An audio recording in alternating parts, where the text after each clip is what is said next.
Can everyone see me? Yeah, we can see you, but you're not Nick, you're Jordan. I know. I'll explain what's going to happen. Thank you for everybody's patience right now. We've had our first ever, we have no idea what's happening situation, where some people are coming on, some people can't. So we're just going to work with the situation. We've come up with a bit of a plan. I've actually got Nick here. Now we're going to do a quick test. So Nick's going to be on my shoulder, not literally, but to the side of me. Nick, do you want to talk for a moment and see if this comes through? Yeah, sure, Jordan. Hello, everybody, and can you hear me? I hope so. Did you hear that? Yep. Ah, that's great. So Nick's going to come in the audio through my phone at times, and just let me know if not. But we've got a structure here for the webinar. Now, I know that Robin, thank you, Robin, for your persistence. Now, I'm just trying to find Liz here. Liz's name isn't coming up as Liz, so I just want to make sure I've got Liz on here. Liz, can anyone see Liz's name? Because I'm just typing it in, and it's not coming up. No, I can't see Liz yet. So Robin was messaging. I just want to make sure Liz is on here. Yeah, try Elizabeth, Robin was saying. She was logged in as Elizabeth last time. Elizabeth, I'm nicknaming. Okay, here we go. Promote to panelist.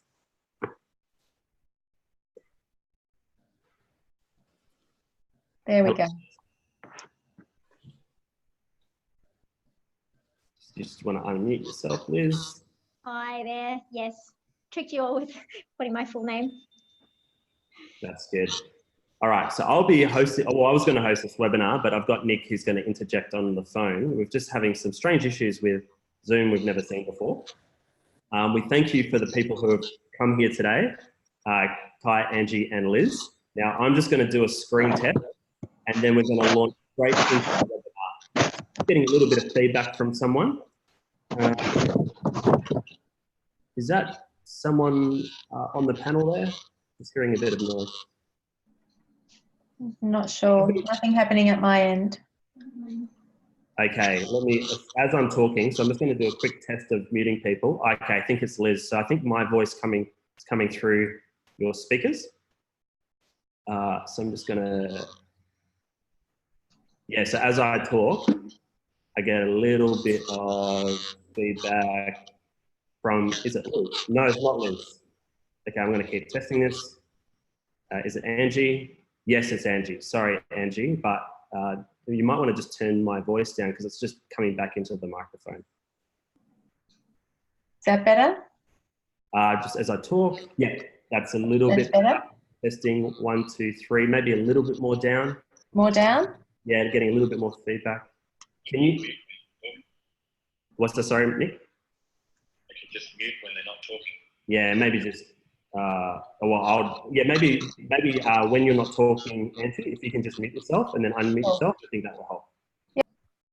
Okay, there we go. All right, so let's do this. Okay, so thank you for everybody's patience. We're just about to launch into this webinar. I'm just going to get up the screenshots. I'm going to share my screen. Now, Kai, if you don't mind ensuring that my screen is sharing, that would be really good.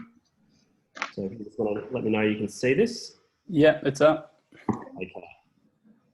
All right, I'm going to go full screen and we're going to get started.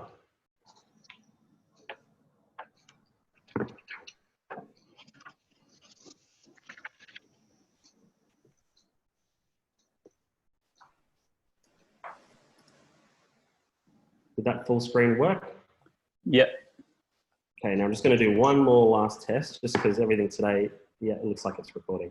So I'm just doing a double recording of our screen today. So just with some of these issues. Okay, let's get started. So thank you everybody for joining the ARC webinar, Becoming a Christian Counsellor. Now this webinar is a little bit different to how we've run the previous webinars because the last few webinars we've talked on different topics. So we've talked about mental health and the challenges with mental health and, you know, talking to people who want to see the positive change in mental health. We've done webinars about what you need to, just getting a bit of feedback from someone else now. No one's moving. Maybe that was, do you have a microphone, Kai, on your shirt? No, just on the head. Okay. Yeah, okay. Maybe just if the panelists just mute themselves as I'm talking. So we've run these different webinars. There's been a webinar on mental health. There's been a webinar on things you need to consider before becoming a counsellor. We've even done a webinar, one that I was interested in, of the future of counselling in the age of digital disruption. But the difference about this webinar today, and we're thanking the 90 participants who are on this webinar who have actually made it, and the people who couldn't make it, we're going to acknowledge you now. You're going to watch this recording. We're very sorry about what happened today. We've found that the technology didn't actually run the live Zoom, and we're going to send you this recording, which you'll be watching right now. We hope you enjoyed this content. Because the exciting thing about this webinar is that we've got success stories. So one of the things we've found with anyone looking at any type of course is, okay, I'm interested in doing a course.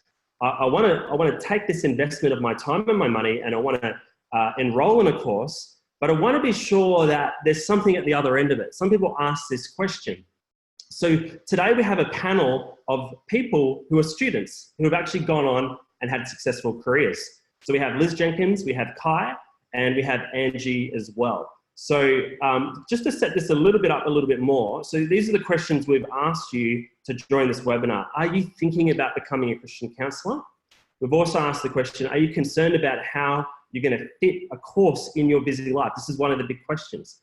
You want to do a course, you're looking at your life and going, how are these two things going to work together? And the other thing as well is, what are the types of opportunities available? That's the third question that we asked. Now, what I'm going to do is I'm going to bring on someone from our panel, and I'm just going to ask you to do a quick little intro to yourself, who you are, where you're from, and just a little bit about your position right now. So we might start off with Liz. Would you like to join and unmute and share us a little bit about yourself? Yeah, thanks, Nicholas. Hi, everyone. I'm Liz, and I'm a counsellor. I live in far north Queensland in Cairns.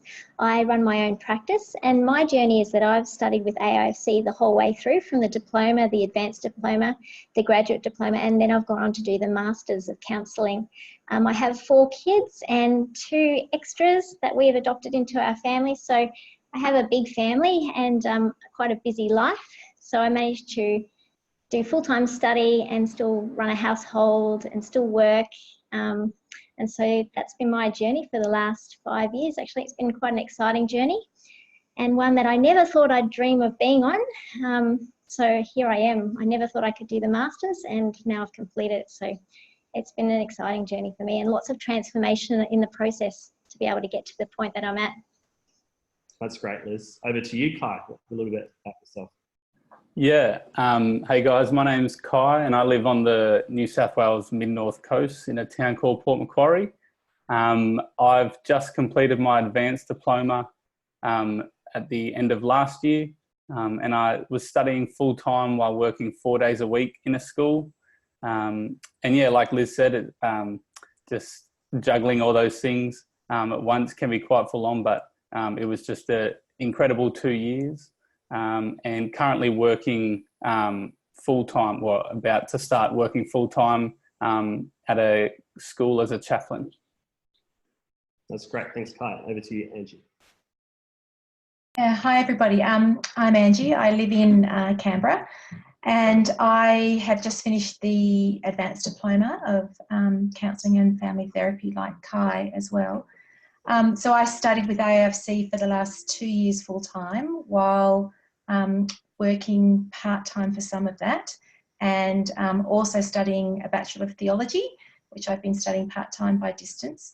And I have 3 teenagers as well, so a bit like Liz, have a full and busy life, but actually have been able to fit in an AIFC study pathway without too much trouble, really, actually, miraculously so. It was a leap of faith when I took on counselling studies in addition to theological studies, and wondered how it would all work out, but incredibly it did. So the kids have been fabulous. My husband learnt to cook, and we all got through. So I work 1 day a week in an internship at a large community church, and I also am setting up a private practice in Hall Village in the ACT. So certainly feel like I've come out of a couple of years study with AIFC equipped and with a vocational and career path ahead of me that that seems to be working. So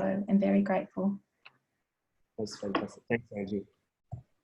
Now, I'm hosting a webinar today. My name's Jordan Mullen. I work with AIFC with these types of webinar campaigns.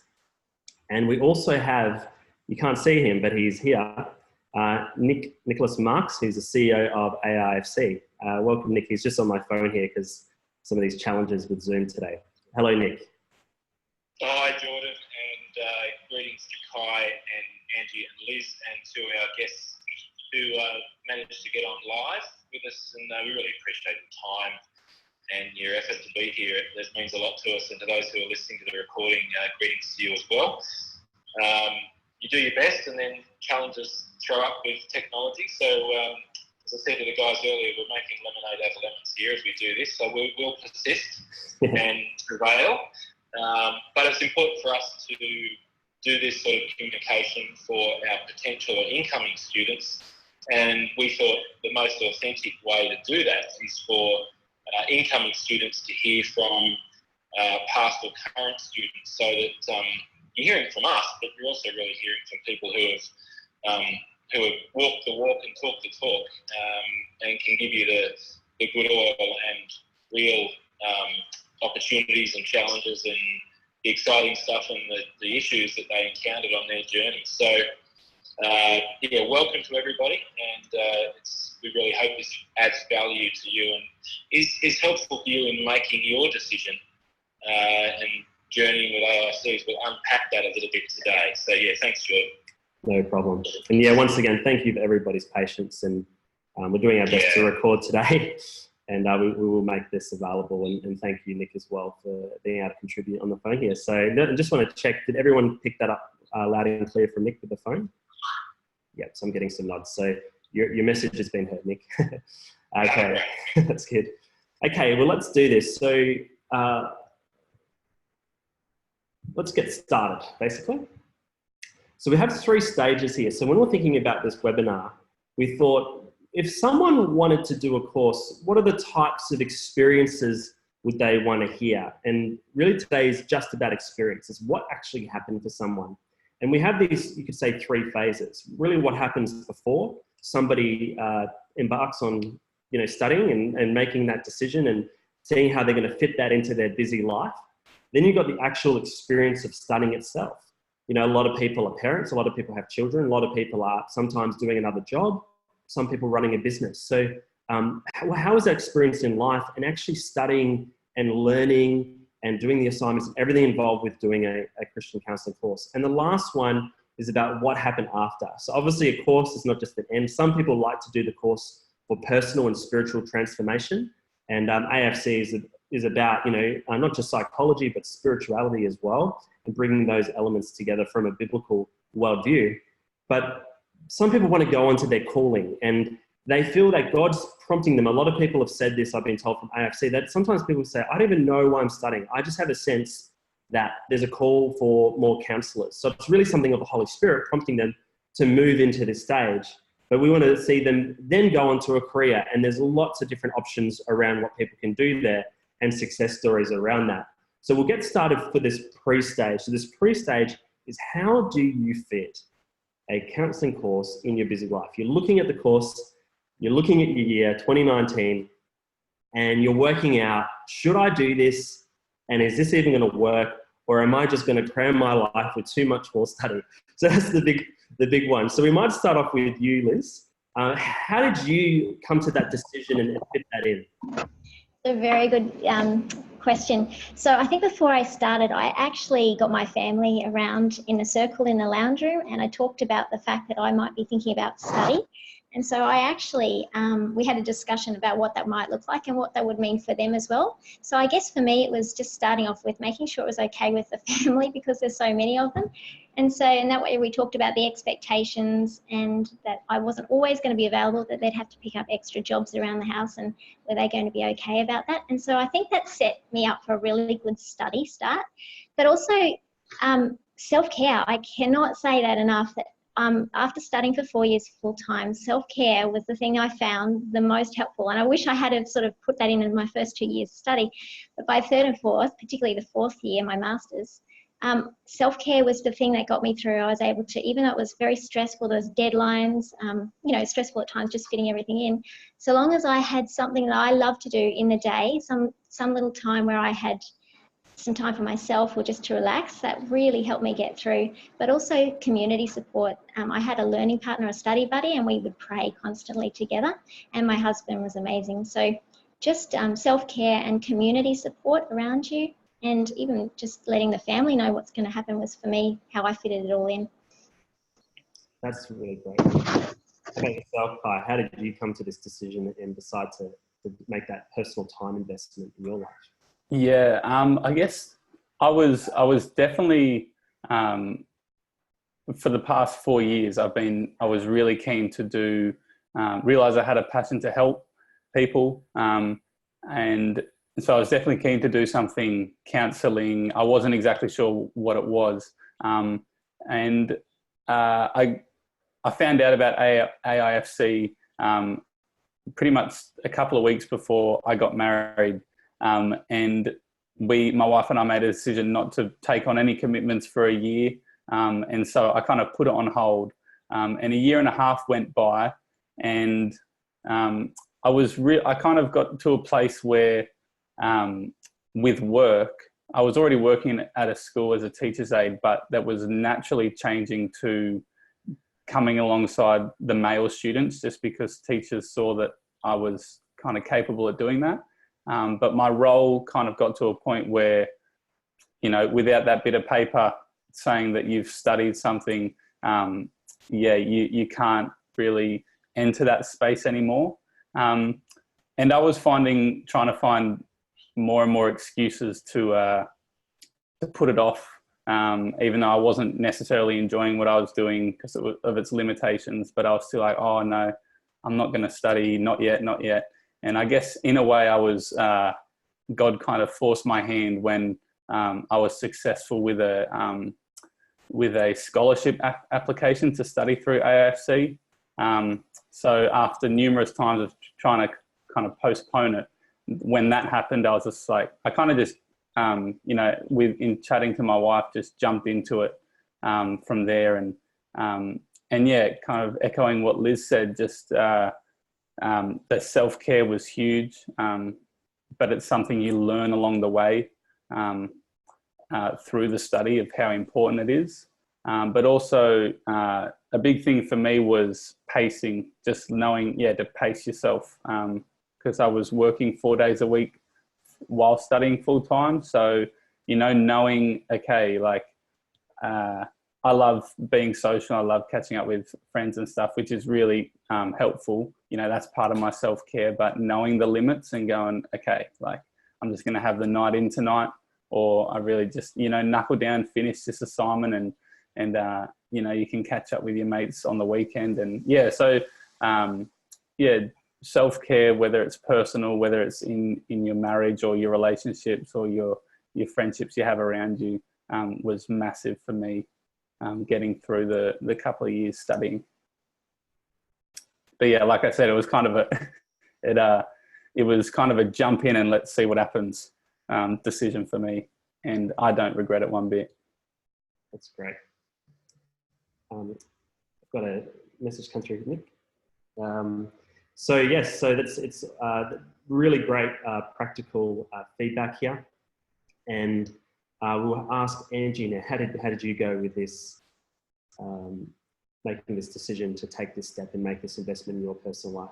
Yeah, I had so in 2016 I started my theology studies, having had a career before my children, and then I had been at home with my kids for a long time, but felt like a bit like Kai, that I needed to return to study, and if I was going to go back to the workforce, I needed to do something that actually would feed my soul, something meaningful. And having been involved in ministry for the last 5 or 6 years, I had thought that was my pathway, and that's why I started down a sort of theological study path. But I always had a niggle in the back of my mind that I really wanted to do counselling, and whenever I would get the Coorong catalogues and I'd see the AIFC leaflets in there, I'd think, oh, could I ever do something like that? And I sort of squashed it down for a little while, going, no, I could never do that. That's for other people. And then I felt the leading, I felt the nudge, stronger with sort of each time I'd see a little AIFC leaflet. And then, like Kai said, it was a leap of faith for me because I was already studying something that I had committed to, so I needed to continue with that. I was already working, and like I said, I do have 3 teenagers and a husband who travels quite a bit, so I wasn't sure how I would fit it all in, actually. But managing expectations, both within our family, but also within my friendship circle, that I just, having been at home for a number of years before studying and always being available for other people, that had to shift a little bit as I started to study. So I told myself that this was a season that I was in. This was a season for study for me. It was a time of investing in a future that I had only actually dreamed about, but I dared to see whether it could become a reality. And so I guess I adjusted my expectations to what my life would look like, fitting in an extra commitment. And the flexibility of studying with AIFC is such that you can fit it in. I found I could fit it in with all my other commitments already. And I also learnt, I agree with Kai and with Liz that self-care is really important, and managing expectations from other people and for yourself is really important. But my freezer actually became my best friend. So, you know, Liz is smiling. So, you know, we just adjusted expectations on a whole range of fronts. And you know what? There's nothing wrong with leftovers second night in a row for a season. You know, it's for a season, and it just works. Just have faith in the process. I had to be super organised. That's the one thing that I would say saved me a lot with managing not just study workload but everything else, that I just had to be really organised. So the freezer and my diary were 2 best friends to get through, and it works, and it just worked. Just worked. That's good. It's positive. So for you who are sitting on this today and you're going, is this going to work? These are some really good encouraging thoughts that it can happen. And by the grace of God, these things can definitely happen. Now, if you are watching the recording today because you couldn't watch the webinar, I'm just going to make a small comment because you might have not been able to watch the whole webinar in your own time. There's going to be a button under this video I'm going to put there, which is called Apply for the course. And what's going to happen is if you click on that link, it'll take you to a page and you fill out a short little form. And what we're finding is we're in a bit of a heated time in AFC where enrollments are coming in right now. So this is the decision time to make an enrollment. So if you want to click that button below this video, it'll take you to a page and you'll fill out a form and it'll send you everything you need to do to get started. And then there's a more detailed form that you would fill out after that. So just wanted to make that note for those who might not be able to watch the whole webinar. So we might go to the second part of this webinar, which is around studying the course itself. So let's just looking at the time here. So we might just go 3 to 4 minutes each on some experience that you had in studying and how you found it. And some of that obviously might have been challenging, but maybe some of the positive aspects of the studying process as well. So we might go back to Liz. How did you find the studying process? I found the studying process to be really challenging, but also very rewarding. And I think for me, I had to just remind myself not to let fear set in, because sometimes I'd look at the staircase, for example, and it, you know, in a picture way of speaking, it would look so overwhelming. But if I would take one step at a time, it was manageable. And so I kind of use that picture in my study, just one thing at a time, work on one thing and then put that aside, or one thing and then submit it. So that's how I sort of managed. And highlights were that it was, for me in the masters, it was kind of very much academic, whereas I think the AOC set me up for the most amazing practical with some of the theories, but the masters just gave a really big depth and a very deep understanding of the theories at another level. So I hope that answers the question. Yeah, that's very good. Yeah. Thank you for that. Kai, how did you find your experience? Yeah, I loved it, but there were definitely times when you just kind of like, no, that's it. Like, when can I stop? One of the biggest challenges for me was transitioning from the diploma to the advanced diploma, and there was a change in the study format.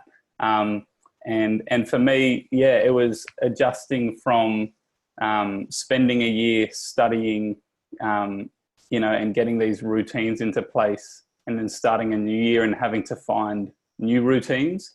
And I found that quite a challenge. And there was a stage where I was just kind of like, oh, do I drop back to part-time? Because, how am I going to manage all of this? But I guess carrying on, like from what we said before, like when you just jumping in, like it works. I realized I was capable of managing more than I thought I could, and adjusting to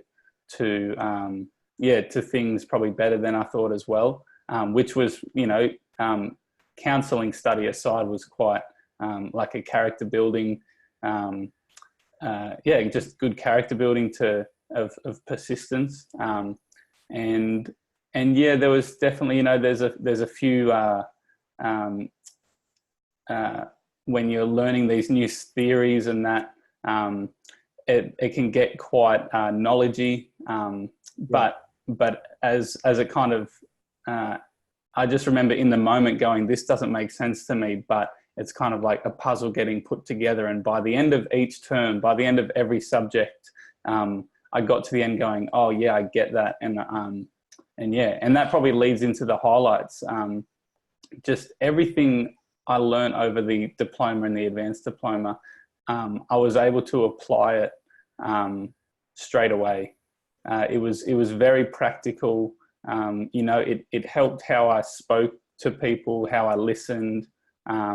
Some awesome highlights. I am lucky enough to work in a school as a chaplain where I could study one night, go to school the next day and chat with a student, and they're struggling with, they've got high,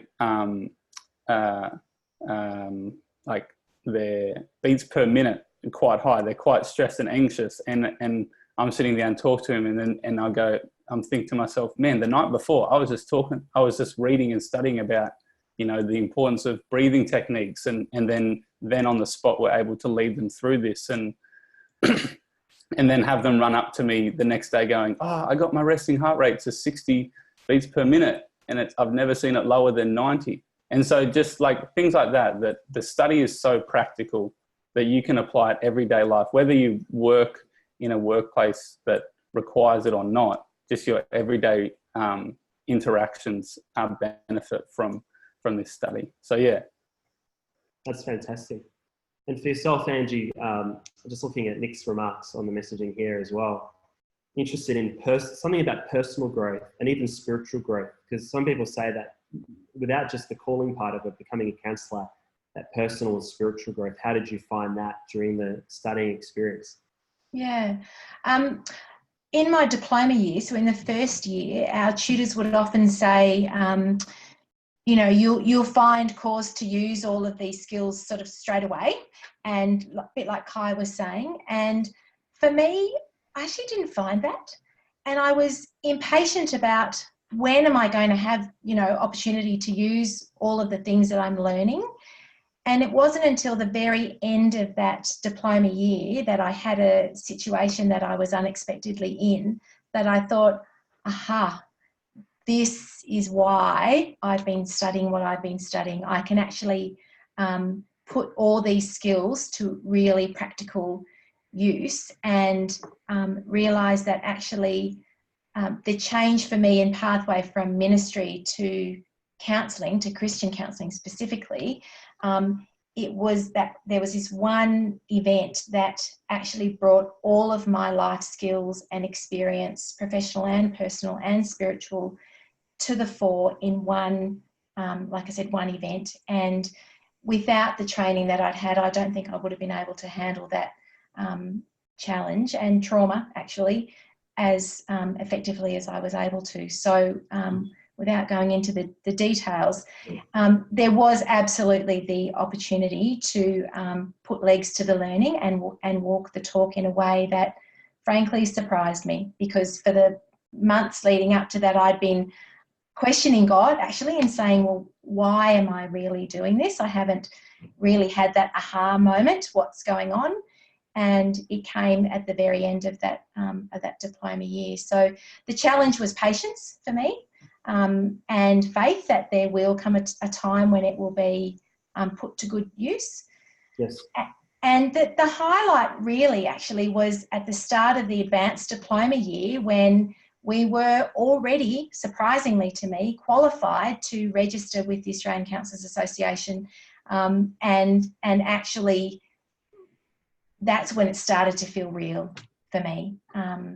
Was, you know, we're now you're at the stage where you've got a recognised qualification already, and you can move forward and continue to build on that. So that was sort of a real wow. This is actually working. It's actually starting to happen much sooner than I expected. I didn't expect for that to happen until the end of the advanced diploma year, and actually it was the beginning.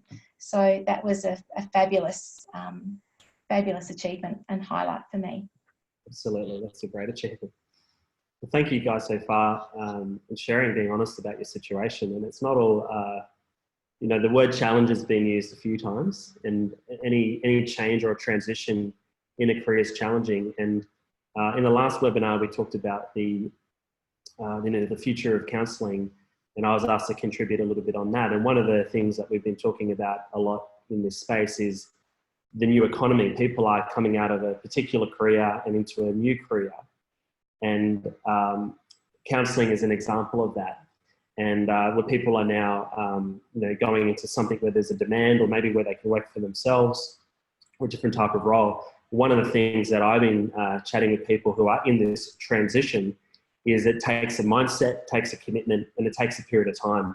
I think a lot of people can start making this transition and get a little bit through, and then, you know, so I can't do it anymore. But I think it's that mindset to go, no, look, this isn't easy. You know, it's a challenging course. It's personally challenging. It's challenging for your time. But we're about to go to the positive angle of this, is what happens after. You know, it's like any course or any study or any transition. You're doing it for the greater end results and the new journey that you head on. So let's get to this positive side of what happened at the other end of the study. And I'm sure there would be challenges there as well, but it would be great to hear some of your experience after making this time and financial investment in the course. So over to you, Liz. What happened for you after you studied Christian Counsel course with AFC? Yeah, what happened for me was I've noticed in my private practice I've become a lot more confident in what I understand in my presentation. For me, it's just given me an open door to so many more options, actually. I mean, when you have a master's, it's kind of a really big open door. For me, it's, again, life transformation. It's been huge growth. It means also that for my clients too, from the extra depth of study and even digging down deeper to core issues and that sort of thing that they taught us in the masters is beneficial for my family, for my community, and for my clients. That's great. You said clients, so tell us a little bit about the type of work you do as well. It'd be interesting.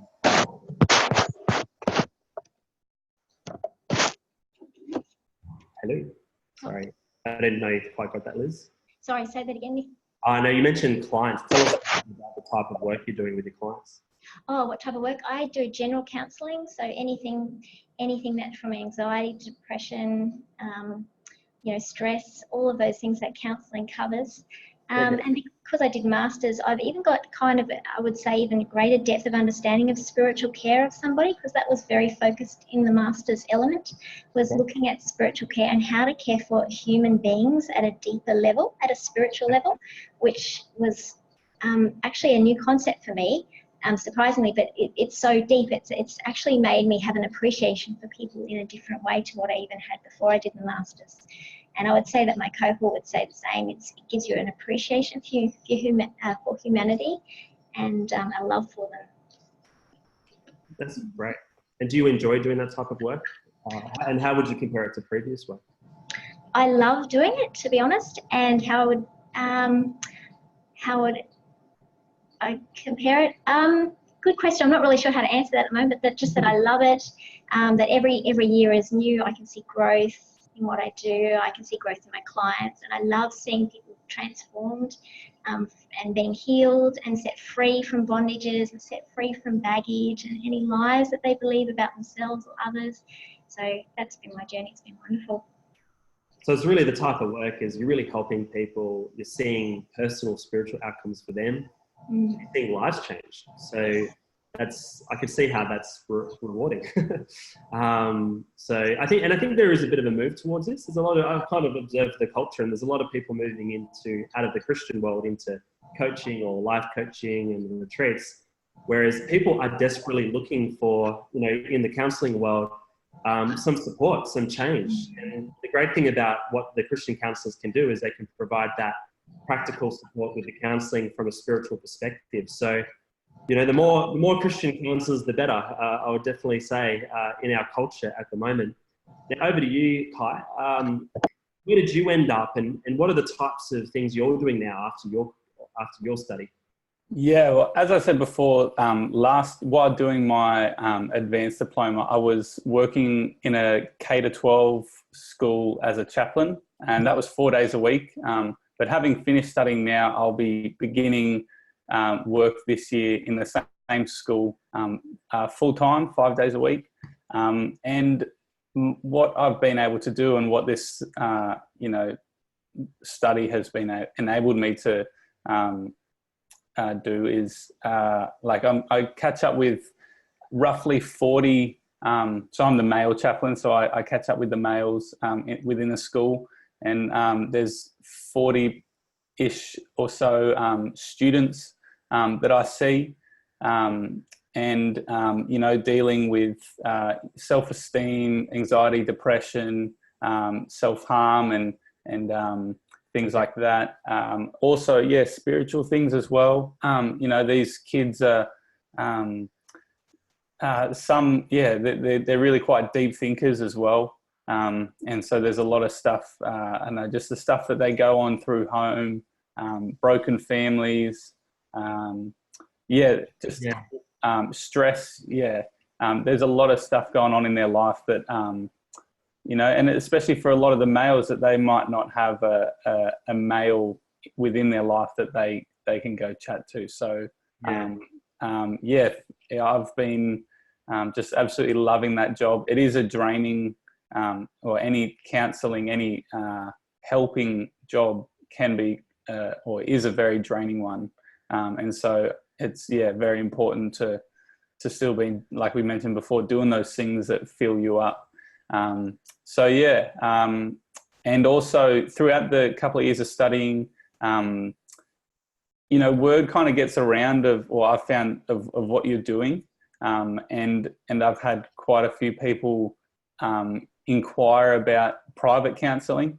And over the last year, kind of on the side, or probably just procrastinating from assignments that I should be doing, have been putting together a plan and a vision for a counselling practice, which will I'll be starting to roll out this year. And just I guess working in a school, they're quite manageable hours, that I'll have an hour or 2 or 3 in the afternoon, and I'm just to get to have a few clients in that time.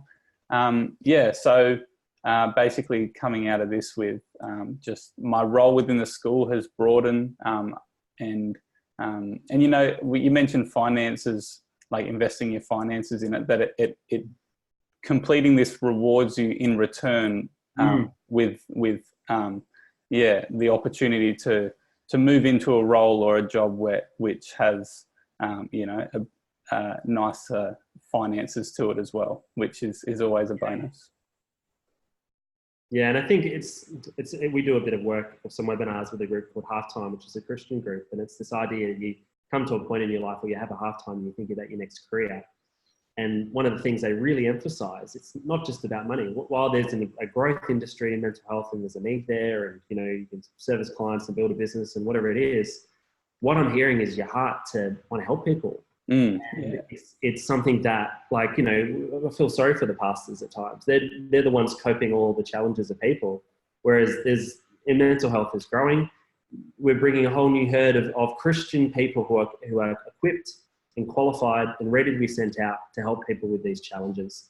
And what I'm hearing from you guys today is there's a reward in that, because you're doing what God's calling you to do. And that's really important. So thank you so much, Kay. That was a really good, thanks for being honest about your situation as well. It's really, really helpful.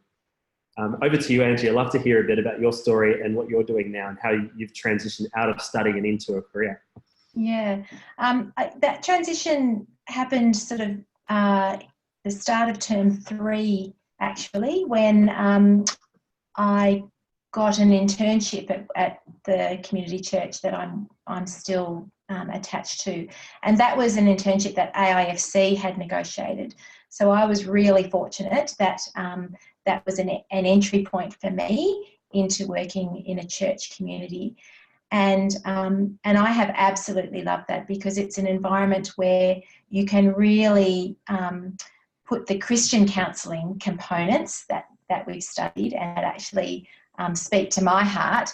I can really put those into practice in a Christian environment, because I'm attached to the church. And to actually work in partnership with one of the pastors at the church has been just fabulous.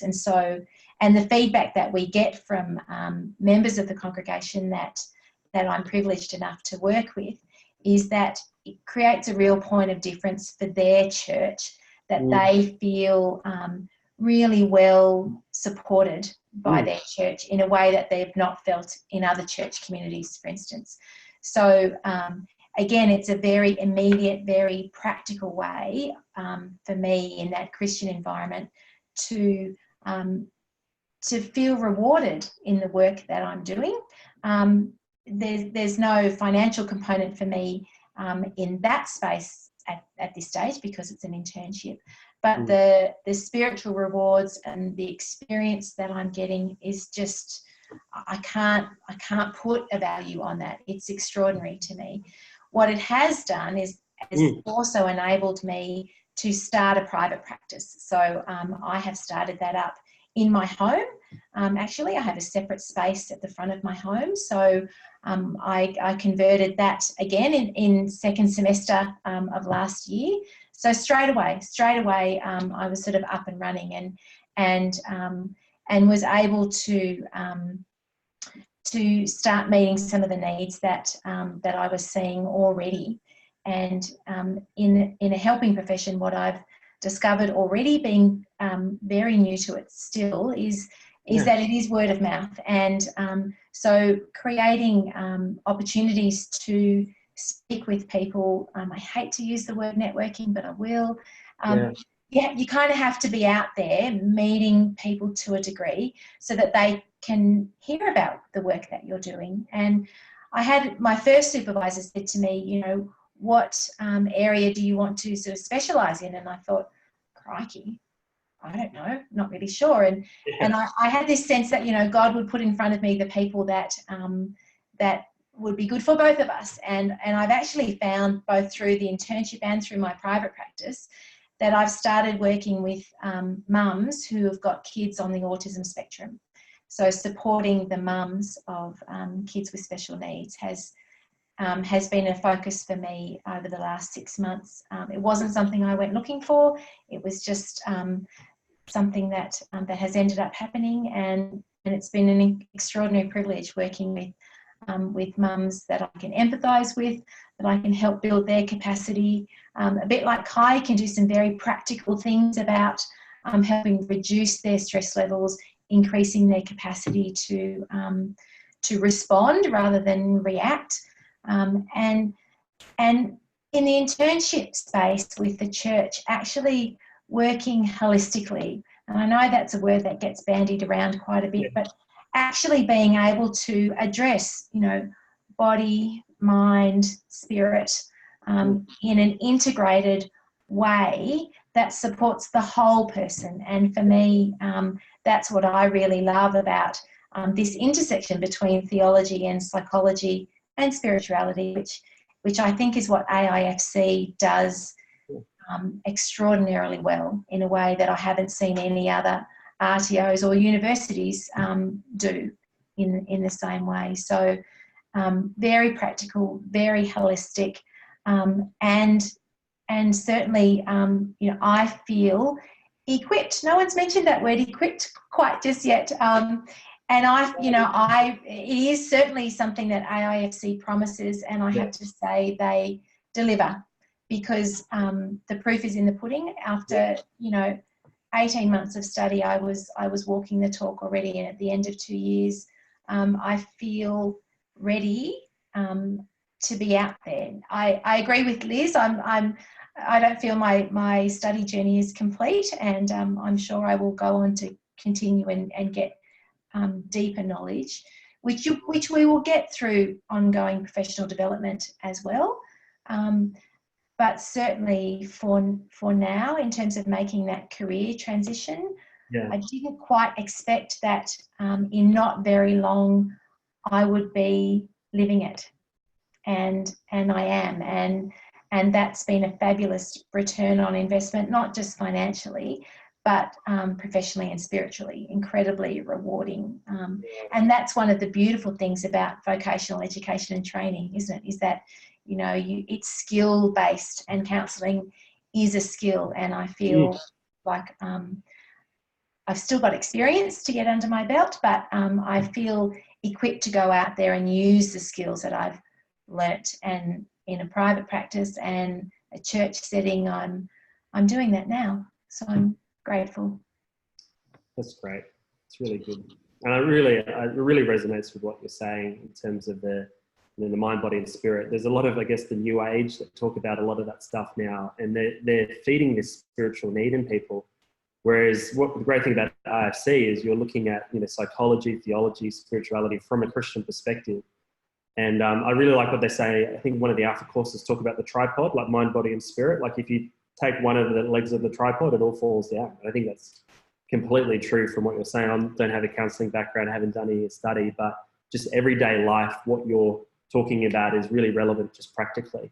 And I know a lot of people do the course, and sometimes initially for themselves, just to get that great balance of those three things. And then out of that, go on to help transform people. So we're going to transition to the next part of this webinar. What everyone said here today was really valuable. It was very insightful, hearing your experiences. I'm wondering why we didn't do a webinar like this 12 months ago, because it's coming straight from people who are in the trenches doing it. And it's just really great with the types of things you're saying. I find it's very compelling in terms of what you're saying for the people who are looking at doing a course. Before we transition, I might give Nick, Nick, are you still there? Yes, we on the same page. I said he sent a message as soon as I said that. So Nick, I am still in your phone, Jordan. It's pretty cramped in here, but I'm doing okay. That's good. What would you like to contribute to what the guys have said before we transition to the next part of the webinar? Yeah, thanks, mate, and thanks again to Kai and Angie and Liz. I was just sitting here reflecting. It's so good to hear your students. People who have journeyed with AIC, just giving we haven't scripted anybody on this webinar, so it's great to hear, their thoughts and journeys and experience. I suppose there's a few things I'd like to say, but there's a question I'd have if our wonderful panelists could just give a very succinct answer if they feel like it is. This is a risky question, actually. I'll go with it anyways. What's AISC like to deal with? That's a very good question. And for those who didn't quite hear that, maybe because of the microphone, Nick just said, what is AIFC like to deal with? There's a lot of people considering a course here today. So in response to Nick, it may be a short answer like you said. We'll go with the same order. Elizabeth, how did you find AIFC to deal with as a customer? It's a great question. I actually thought the tutors were amazing. Their knowledge was outstanding. there was so much support. I was very impressed with AIFC's work ethics and the way they were able to help me. So I had a very positive experience. Yeah. That's great. Thanks. Over to you, Kai.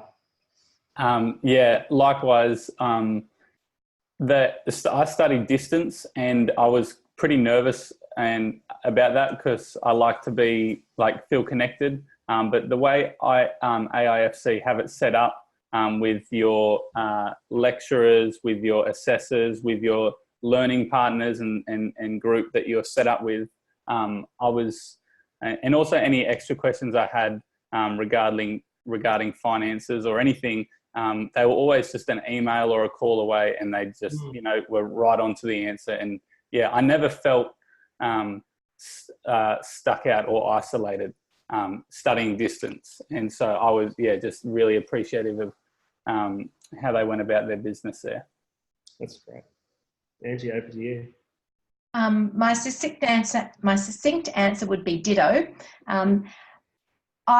Last year had a number of changes for the advanced diploma cohort, and I felt supported by particularly by the leadership and the executive of AIFC as we transitioned from one change through to the next and through to the next. I did the seminar program that was going to be in Canberra but ended up being in Sydney, and so I travelled to Sydney every 10 weeks, which actually turned out to be an incredible blessing. And the support and the encouragement and the honesty of all of the AIFC staff was really extraordinary, and actually made the difference for me throughout those changes, which were honestly challenging through the year. I don't think anybody in my cohort would disagree with that. But we were not journeying alone, and I think, like I said, just the honesty that that AIFC had in dealing with the students has been really fabulous, and they certainly walk the talk in my experience. So positive, yes. That's great. And yeah, I was just observing as you're talking, everyone who's running this webinar today are not part of AIFC. I work with Christian media groups, and we have students here. So we're the ones, almost like this is a big referral raving about AIFC. And even today, when all the technology broke down, I can say that Nick didn't react. He responded very well. He stayed cool the whole time. So they practice what they preach in management as well, which is really important. So yeah, really great affirmation there, and really great. Like, I've been working with them for 12 months now. Really great team of people. And they're waiting to answer your emails and talk to you about this more. Yeah, we're just going to transition to the next part of this webinar. Rattle off a couple of things. Yeah, go for it. Okay. I'll try to do these without being rushed, but fairly succinct. So just maybe some pertinent points to some of our listeners out there. Yep. And thanks to the comments from the guys just there too. One of my New Year's resolutions was around control, so I'm feeling very not in control here, which is great. So it's careful what you wish for. So thanks to everybody. A couple of things about AIC is we're very focused on not just training Christians who want to do counselling, but training Christian counsellors. And there is a really big difference there. It sounds like a catchphrase, but it's very true. However, we do want to equip, and I want to use that word a few times because Angie picked up on it quite correctly. Yeah. Our students to be able to counsel anybody, whether they're Christian, non-Christian, of any other faith or no faith or whatever. We're equipping you to counsel other believers or people who are not. So I just want to make that point as well, and that there's a personal development, healing and transformation part of the course which some people come in for just for themselves. And then there's also that it's a both and, not an either or.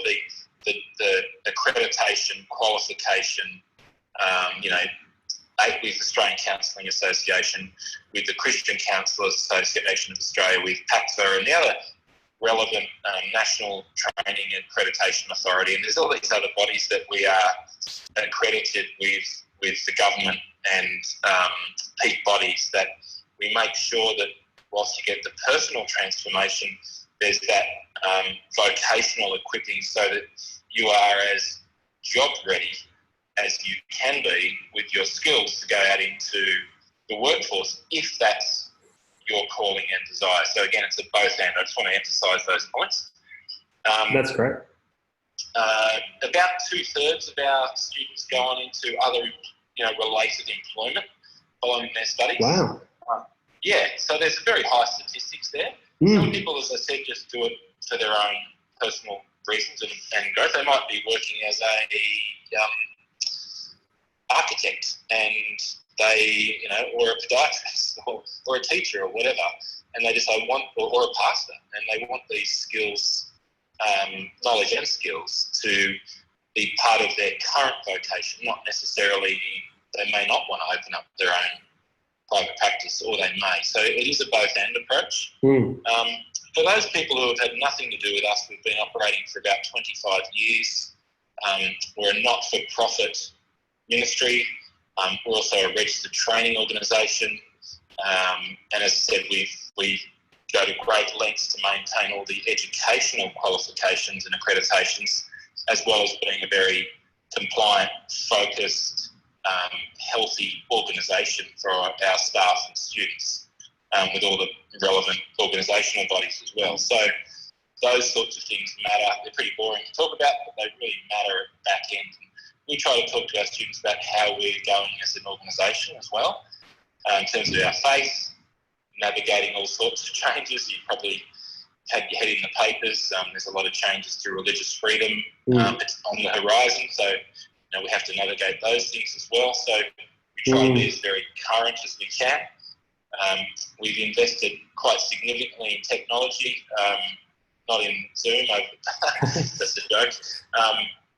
Things still happen with technology, even with your investment. So, but we have invested in a lot of technology for our students over the last few years, so we try to be as current as we can. But we maintain a high staff-to-student ratio. And what I mean by that, I should say, a low number of students per staff member. And that's part of our model, so that we have that high-touch, high-care model for our students as best we can. It's more expensive as an organisation to do that, but we want to do it so that we can journey side by side, shoulder to shoulder with our students, not perfectly, but as well as we can. So that's an important part for us as well. So I just mentioned a few important things there that I'm happy to take any further questions on them from our listeners, but just thought they might be helpful if you've had nothing to do with AIC in the past.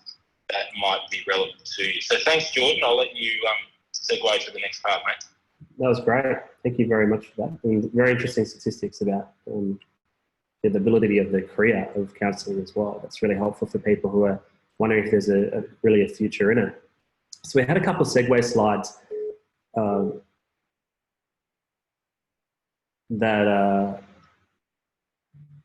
sorry, just having an issue with my phone here. I had a couple of segue slides. So about the next step. So obviously, we've got a slide here about mental health, the problem of mental health growing significantly. 1 in 5 Australians are experiencing mental health and behavioural conditions. 1 million people in the last 3 years, and it's mostly common. 20% of girls between 16 and 17 meet this criteria of clinical depression. 1 in 10 teenagers report engaging in self-harm.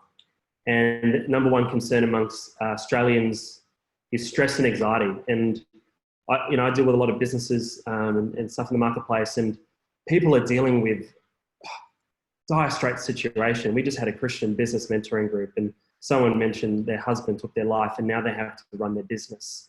Someone obviously had some problem there, and it's just on an increase. And we can look at this and go, this is heading in a really dark place, but we know that it's the light of the gospel and of Christians being salt and light in the world, which can make a change. And historically, Christians started the hospitals and made these influences in these medical worlds, where the big dilemma we're seeing in the culture is this area of mental health, and it's just catastrophic. So the need there is a great, I don't want to say it's an opportunity, but it is an opportunity for hope and for Christ through people to others. So that's what this webinar is about today. Is are you sensing the call of God in your life to move into this need? And the other thought I had, which was for Kai's as well, which was he had a specific group of people he was dealing with. I think like the Bible talks about being all things to all people so you can save them. And some people are sent, like Paul the Apostle was sent to the Gentiles. Like maybe you're sent to these young girls who are clinically depressed. Maybe God's sending you to young teenagers who are engaging in self-harm, who are broken from broken families. What is the sphere that you're being sent to? And that's where the equipping comes in, because you can't just walk into this. Some people try to do this without a counselling course, and I've seen that, and it doesn't work because they're not equipped. So really what today is about is going, do you see the need? The stories are to give you confidence in that there is something, there are challenges, but there is a transitional process, but there is a calling that there may be there for you if you go through that process.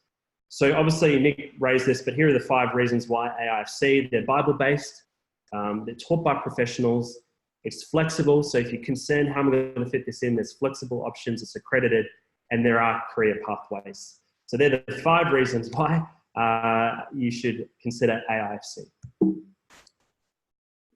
And lastly as well is the growth of opportunity for counselling. So there's a project that AIFC are working on, which has been called NEO, but it become My Christian Counsellor.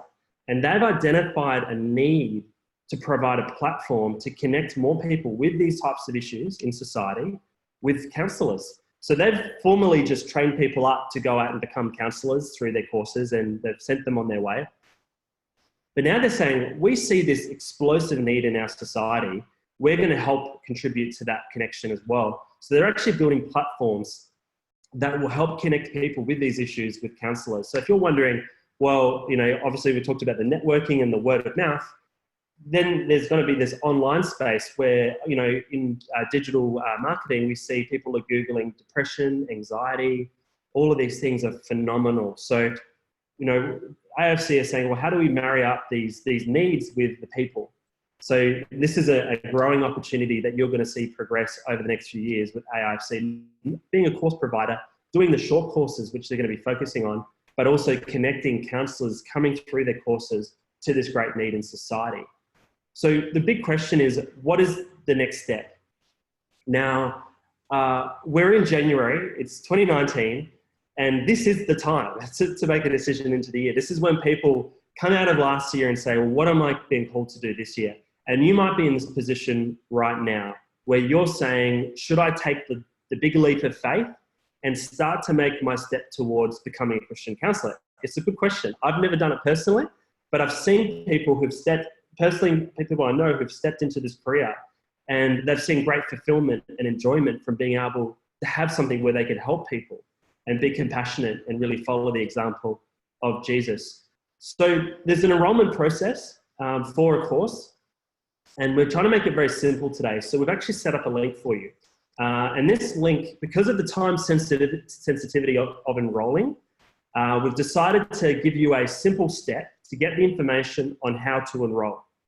And that's by this link here. So if you want to go to this link, becomeachristiancounsellor.com, you're not going to start enrolling by following that link. You're going to be taken to a page.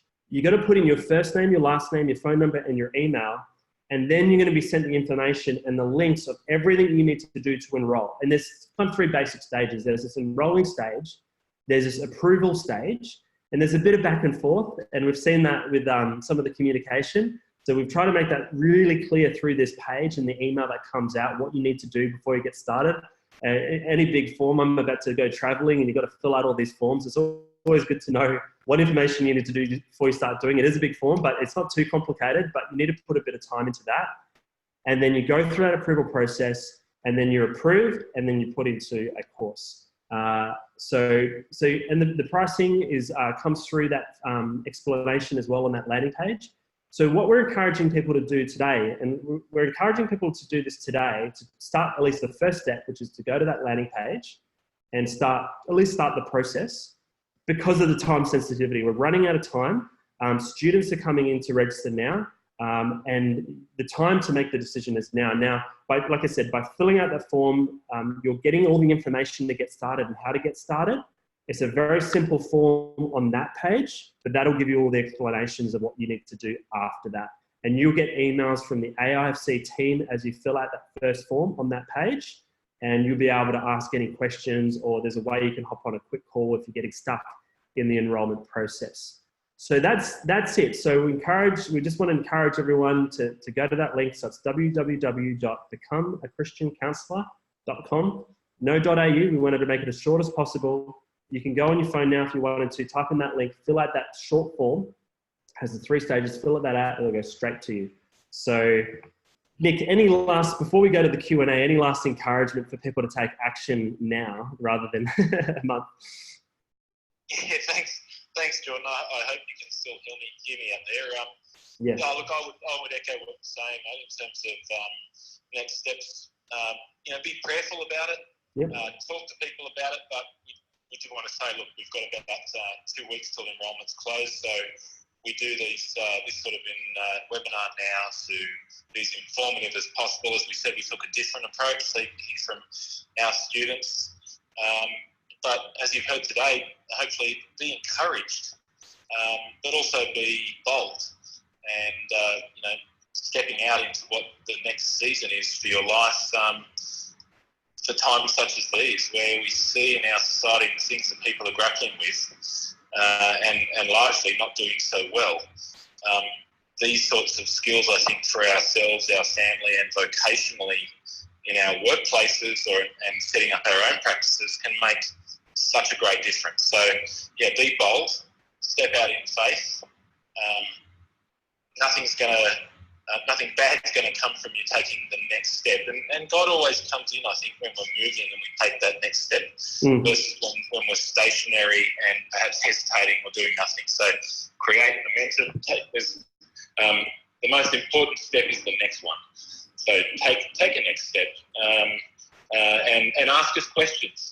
Kick the tires and road tests and ask us a whole bunch of things. And we're here to help and answer them as best as you can. So be encouraged and be bold.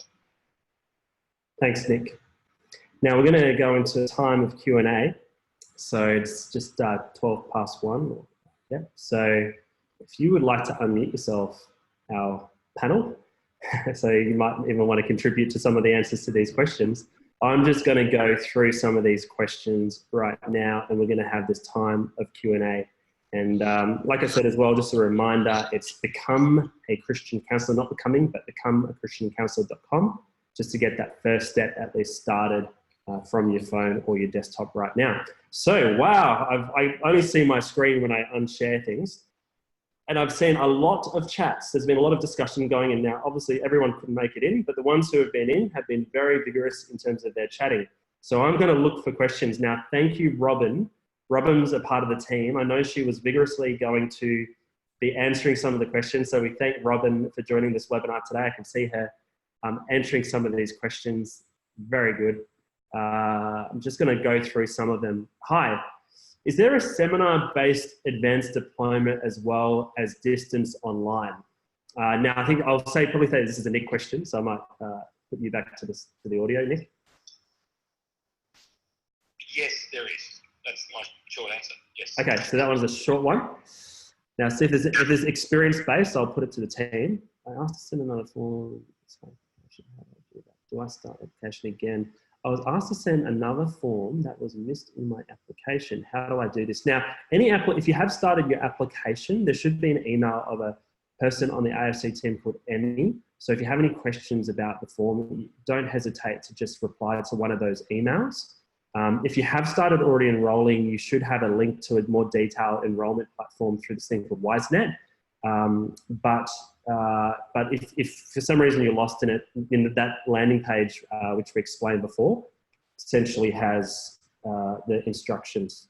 And also call the office. So Nick's just mentioned this. So if you have any questions, you can just pick up the phone and call and say, hey, I'm trying to do this, and can you help me? And like our panelists said today, AIFC are very good to deal with. Now, they're going to have high volume in this next 2 weeks, but I'm sure they'll get back to you.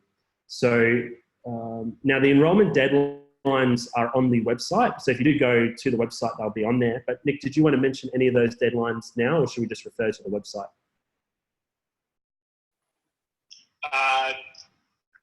Yeah, they vary. I don't want to bore people with them, but they vary between, state to state. They're what are called census dates that we have, and so we have to have certain cut-off dates. So if people that particularly applies to people who might be thinking about taking out a vet student loan. So we're an approved vet student loan provider. So if you're thinking about utilising that as a means, then those cut-off dates are much more specific to that. And they are on the website. If you were to click the Enroll button, there's a bunch of information there. It's in the top right hand of the AIFC website. It does have the cut-off dates listed there, whether you're Perth, Sydney, Melbourne, Brisbane, or online supported mode. So they're all on the site for you to have a look at. Okay, great. So someone asked the question, do we need to have a college degree to qualify for online study? Well, the short answer is no, but it does depend on what you would like to study. So, for example, we have the Diploma of Counselling, or if you were to do our graduate Diploma of Counselling,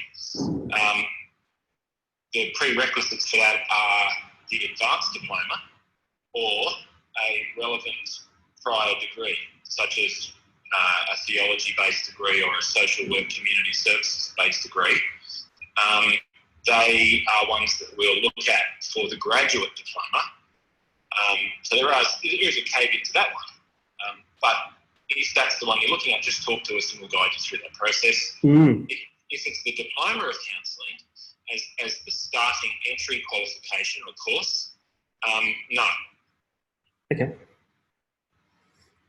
Now I'm just reading through these. Sharon said, coming to this webinar has confirmed my desire and need to do the course, which is great. This is an interesting question. Actually, I might put this to one of the counsellors, because this has come up, I've heard just through conversations with people of recent times. How do you go about clients with spiritual type practices? Because there's this ever increasing new age thing happening right now, and this is coming up a lot. People, even our pastor from our church just did a big series on people getting free for some of that. What are some of the challenges there in your counselling? Maybe Angie or Liz. I've not had direct experience with that at this stage, but what I do know is that supervision is really, really important, both from an external supervisor, but also peer supervision. So that's one of the things that I found in the AIFC course is when you buddy up with a learning partner over the course of 1 or 2 years of full-time intensive study with where you're partnering with that person, you form a really quite strong relationship. And I've been fortunate enough to have a fabulous study buddy that I've kept in contact with, and we actually support each other spiritually as well. So I would say if you're coming across clients that have got a new age background or are struggling particularly with spiritual darkness, preparing before you see them is really important. So your own spiritual preparation is really important, and not going it alone. Actually having a spiritual partner that you partner with to help and support you would be really important. That's a really good point that Angie makes, and I just underline that in saying that a big part of our lives and our spiritual lives and with AIC is transformation. And I think it's important to mention that transformation happens in community, and it's sometimes forgotten. And so and that could be with a supervisor, with a spiritual buddy, with fellow students around you, within your tutor's support. So it's an important point, is we often think that I'm going through a transformation. Yes, you are, but it does happen in community and in relationships. So we certainly try to facilitate environments face-to-face and online, and via things like supervision that do facilitate that. So when you encounter something that you haven't encountered before, that becomes part of your transformation, but it also becomes a means of helping to equip you to deal with it, because you won't have all the answers, and you'll come across some things that's like, how the heck do I respond to that? and that's where these things really come into their value. That's great. One of the questions is another one about counselling practices. So another one's about, do we need a certain amount of practical hours and experience before they can bulk bill? Bulk billing. Okay, Or is that more for bulk billing, doctors? Yeah. Yeah, bulk billing requirement applies to more in terms of having a Medicare provider number. If I think I'm receiving the question correctly. That hasn't yet happened in the counselling world, but it's very likely to happen. Okay. You'll need to have a certain level of qualification, say, ACA, I think level 3 from memory, but that hasn't been approved by government yet through the Department of Health. I think it's a matter of time. And then counsellors, currently it's, for example, psychologists, counsellors will be able to utilise Medicare provider numbers in their billing and treatment, but not as yet. And that's not AIC, that's the industry. It will happen, but it hasn't happened yet. That's great. So I'm just reading the questions. That's why I'm silent. Robin's doing a fantastic job at answering these, very detailed. Thank you, Robin. No, Robin. Yeah, he's on fire. What's the difference between full-time and part-time online study? Just simple question. Simple question. I'll aim for a simple answer. Is part-time is 50%. So full-time is, for example, the diploma is over 12 months. Part-time at 50% is over a 2-year part-time journey. Okay. And that goes for all of our courses part-time, effectively. Just a general question I have. How many people go full-time versus part-time? What's the spread between that? It's about 70% go full-time, 30% part-time. Okay. I would say 80-20, but it would sound too obvious. It's about 70-30. 70-30. And I might ask this question to the panelists. Like, were any you guys just asking the question, should I go full-time, should I go part-time? And how did you come to that decision? Because I think some people might be asking this type of question right now. Maybe Angie or Liz or Kai? Okay, over to you, Kai. Yeah, like I mentioned at the beginning of the seminar, that there was a point at the beginning of my advanced diploma where I was considering dropping down to part-time, just because, in that moment I felt overwhelmed by it. But I was so glad I did full-time for the diploma, and I'm so glad I stuck full-time for the advanced diploma.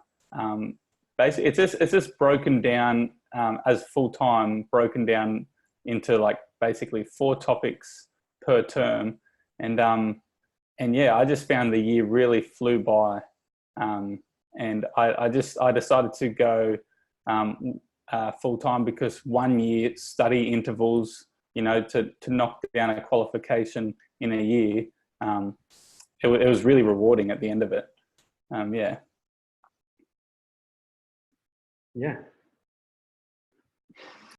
That's great. So I'm just looking at these questions here. It's very helpful. Thank you for that. Can I begin part-time and set up to be full-time halfway through a year? So just kind of start out to get the ball rolling and then kind of chop into a new full-time studying role. It works the other way around, is that you can go from full-time and drop down to part-time. Okay. It becomes a lot trickier to go from part-time and then ramp up to full-time because you've missed those different units on the way, some of which are prerequisites for others. So if you were to drop to part-time, that would be the sequence versus the other way around. Someone has just said, I've indicated my application and wanted to study part-time. Can I change this and how do I go about it? So people are now thinking they'll go full-time. What's the process? Just make contact with student services via the details you would already have, or call the office and just let us know. If for some reason that wasn't to happen in the next week or so, just probably in the first instance on an email, then there's record of it. But we can manage that at the start of the course if it wasn't factored in up until the start. But easiest way, send us an email through to student services at aic.com.au, or call the office, the national office, on 1300 721 397. 1300 721 397. That's good. Now we're heading the 1:30 mark here. There's a lot of questions, but one thing we'll just kind of close on here. We'll definitely thank everyone for joining. Kai, Angie, Elizabeth, we really value your time as a student to come on and share your experiences and share your story about what happened before, during and after the experience of studying with AIFC, and some great recommendations to AIFC today from you as well. So if we could clap, we would all clap, but we're in Zoom, so we won't. And then the other thing as well is the big thing is about enrolling. So this is what today's about, is we've got a small window here, like it's time to enroll kind of thing. So becomechristiancounsellor.com is the link if you didn't get an opportunity to do that. And when, like I said, when you go to that page, you fill out an initial form, you'll get an email, and you have a from email, which is from a lady called Emmy who works at AIFC. So if you did have any questions or anything like that, you can reply back to those emails with a question when you fill that form out. Or as Nick said, you can just go to the website, pick up the phone and say, hey, I've got a question, can you help me out? So that's becomechristiancounsellor.com, no.au, just .com. Now just closing, Nick, do you have any closing words of encouragement for our last people who are still on this webinar? Just to thank them for attending or listening to the recording. I really mean it. We value your attendance and your time. We've all got a lot on, so we just look forward to hearing from you. Any questions that you have, just engage with us. And if it's time for you to step into this, great. And if it's in the future, great as well. So, but we just really, it is a real privilege to be able to share the message that we've been called to share and to walk in. And for those who have taken the time to join us, it's fantastic. So thank you.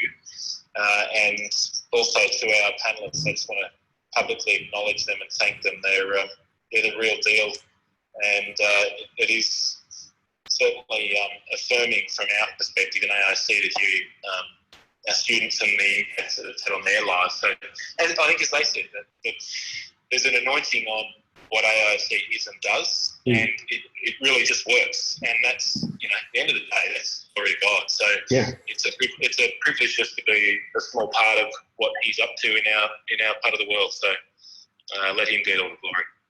I think I'll finish on that one. Great. Thank you, Nick. That's a great note to finish on. So thank you everyone for joining. We're going to close off now. And we've just hit the 1:30 mark, which is our target reach to finish the webinar. So we look forward, and we'll send out a recording of this webinar as well. We've just talked about that for the people who couldn't make it. So if you'll get a copy of this recording if you want to watch this in your own time. You also get a direct link to the page to get started if you are considering enrolling in an AIFC course. Thanks for joining. Goodbye, everybody. See ya.